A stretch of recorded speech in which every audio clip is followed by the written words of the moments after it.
Time for me to look into that crystal ball and guess how next Tuesday's election will go. It's prediction time.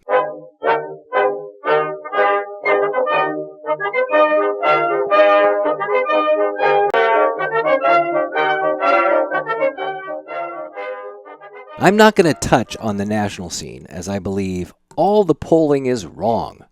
In this country, the presidential election boils down to 7 swing states. Idaho isn't one of them, and we're voting for Trump guaranteed.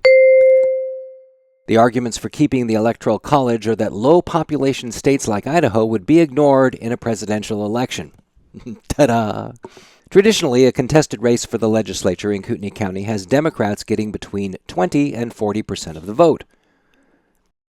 This year, the Democrats have fielded candidates for every legislative office in the county, but I don't see any of them winning anything, as most of their candidates haven't campaigned. The key is whether any Democrat gets over 40% of the vote. Clearing this hurdle means that the race is competitive, which is an exception in Kootenai County. Most recently, in 2014, Democrat Ann Nessie gained 44.68% of the vote against Kathy Sims' 55.32%. Annie wasn't strongly supported by her party back then. Otherwise, she might have had a chance. Kathy Sims, whom I've supported, I did her website and I did a video for her. She was unpopular, but she still won handily. Looking at the countywide races, I don't see any Democrat getting above the 35% threshold, save for one seat, Legislative District 4B, occupied currently by Elaine Price. Elaine is a horrible representative. I tried contacting her to support NIC last session, and she refused. She definitely drinks the Idaho Freedom Foundation Kool-Aid. In fact, she represents them 100% and you 0%. Her challenger is Paula Morano, who has been part of the political scene here for decades and is greatly admired. If a Democrat can win in Kootenai County, she's the one to do it. Alas, I predict we'll suffer for another 2 years with the dreadful Elaine Price, who has relied heavily on the KCRCC to do her legwork this campaign. She's going to win in a squeaker with 53% to Morano's 47%, which is high, but not enough to win, though this race may surprise everyone with an upset. Another interesting legislative race is District 5A. Bob Nonini was a state representative and a senator, but like many Republicans, he's fed up with the KCRCC, so he entered this race as a spoiler. I predict he'll pull away about 15% of the vote, with Christy Reed Johnson taking about 25%. This leaves incumbent Ron Mendive with 60%, still winning. I actually think that Bob is going to be hurting Christie more than he will be hurting Mendive. It's a very Republican district. The Legislative District 2 Senate seat pits formerly disgraced Representative Phil Hart against one-time school district trustee Tom Hearn. Questions have been raised about Hart's residence, which isn't in his district, though he can legally claim it under Idaho law. Sadly, I see Hart taking this one in the uber-conservative 2nd District, 68% to 32% for Hearn. Also, school district levies, I believe, will both pass. I'm too lazy to put a card up here.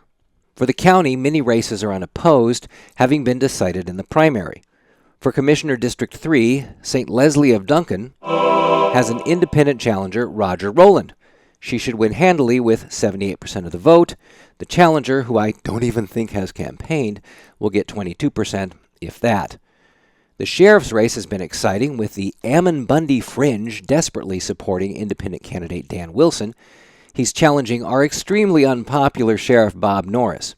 I've heard from insiders that the deputies are underwhelmed with both candidates. Norris has the lukewarm backing of the KCRCC, and I've seen reports that precinctmen have openly disobeyed party boss Brent Reagan and stuffed Dan Wilson literature into their door hangers. For shame. There was even an attempt at the Central Committee to endorse Wilson over Norris and to reconsider that decision, and these moves failed. But the sentiment is strong for Wilson. I've often said that to get rid of a bad Republican, you must vote Democrat, or independent in this case. Back in 2008, long before the mob of wackadoodles moved here, GOP voters in Idaho threw out the dreadful Congressman Bill Sally and elected Democrat Walt Minnick. Minnick served only a single term before being replaced, and that's often how it works. Tossing out a bad Republican with a Democrat applies most certainly to the Price-Morano race in Legislative District 4B, but it might also apply to the sheriff's race. Here's my prediction. Norris will get 48% of the vote, Wilson 42%. Others in the race will be taking the change. I don't see Norris as popular enough to crack 50%, but I could be wrong. And here's the hilarious part for many Wilson supporters. If we had ranked choice voting established, my prediction is that Wilson would win. Not in the first round, but definitely in the second. And if he wins anyway, then it's true that GOP voters will toss out a bad Republican for an independent in this case. And I know a lot of people are concerned that Wilson is too far right. But we already have a far-right sheriff, so what changes? We'll see on November 5th. On to NIC. Eve Knutson will trounce Greg McKenzie 62% to 38%. Her numbers could go higher, but she's slated with the other candidates who don't have her name recognition. Regardless, Eve will win this election, and NIC and our community will be better for it. Rick Durbin will defeat William Lyons 57% to 43%. And Mary Havercroft will beat Michael Angeletta 54% to 46%. NIC will be saved. Angeletta, who still blocks me on Twitter, spent more time campaigning against Proposition 1 than campaigning for NIC. Otherwise, he could have won this race. But we're not done with him. I predict we'll see Angeletta on the ballot again soon for a legislative or county seat. He is the darling of Brent Reagan and the KCRCC, so he's not going away. Proposition 1 will fail in Kootenai County. It will pass in the 4th District, 55 to 45%. Statewide, however, Proposition 1 will pass. I'm guessing it'll be close, so I'm just going to say 53% of the vote in support, and my math here is assuming 100% of the Democrats and independents plus 40% of Republicans. Prop 1 will immediately be challenged by our nincompoop Attorney General Labrador. This challenge will fail in court. Next year, the legislature will immediately vote to overturn Proposition 1.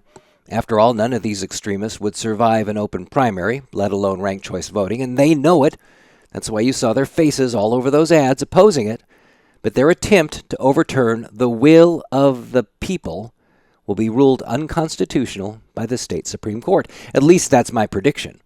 Now, I don't like extremism in politics. If you don't, vote yes on Proposition 1.